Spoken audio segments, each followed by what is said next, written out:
Hi friends, welcome to Venky vlogs.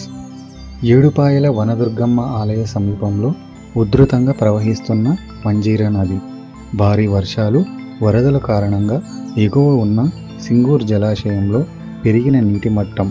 Project నుండి నీటిని దిగువకు విడుదల చేస్తున్న అధికారులు వరద నీరు చేరడంతో మంజీరా నదిలో పెరిగిన వరద ప్రవాహం. ఈ క్రమంలో ఏడుపాయల ఆలయం వద్ద చూపరులను ఆకట్టుకుంటున్న డ్రోన్స్ దృశ్యాలు మీరు కూడా చూసి ఆనందించండి. Please do like, share, comment and subscribe my channel Venky vlogs.